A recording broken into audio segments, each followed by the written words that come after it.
avons procédé ce matin au lancement de l'atelier de la revue approfondie des politiques énergétiques du Sénégal que nous faisons avec l'Agence internationale de l'énergie représentée par Mme Warlick et Mme Rita Malera. Mme Warlick est la directrice exécutive adjointe de l'Agence internationale de l'énergie.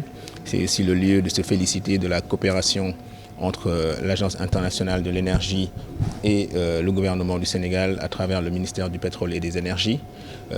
Comme vous le savez, depuis le mois de septembre dernier, le Sénégal est devenu membre associé de l'Agence internationale de l'énergie, ce qui fait de notre pays le seul pays d'Afrique francophone subsaharienne à être membre associé de l'Agence internationale de l'énergie, qui est la plus grande agence dans le secteur et qui fait des revues reconnues par tout le monde.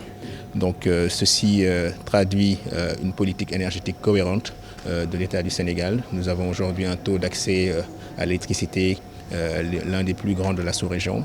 Sur le plan urbain, nous avons plus de 97% d'accès. En milieu rural, nous sommes à plus de 61%. Et l'État du Sénégal entend mettre en place un plan d'urgence d'ici 2025-2026 pour atteindre l'accès universel à l'électricité.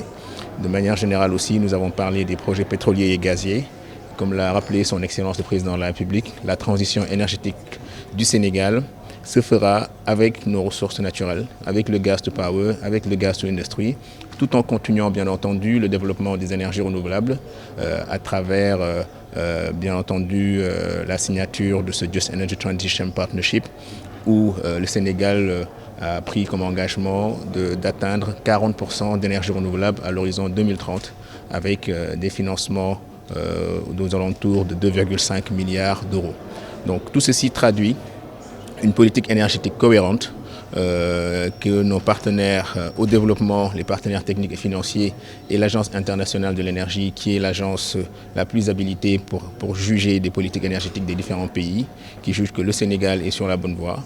Et nous continuons bien entendu avec le développement de nos ressources naturelles, essayer d'avoir un accès universel à l'électricité en 2025, tout en essayant de continuer de réduire les coûts de production qui sont aujourd'hui l'autre challenge que nous avons après avoir réussi à tripler les capacités de production d'électricité.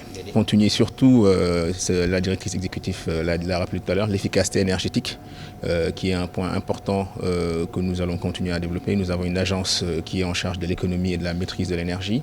Continuer le déploiement des énergies renouvelables, continuer la deuxième et troisième phase de lampadaire solaire qui a connu un franc succès dans tout le pays.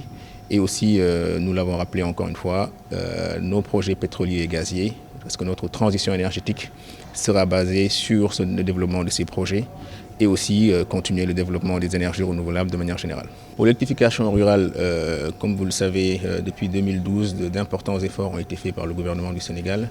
Nous étions à moins de 27% en 2012. Aujourd'hui, sur le plan rural, en milieu rural, aujourd'hui nous sommes à plus de 61% en monde rural.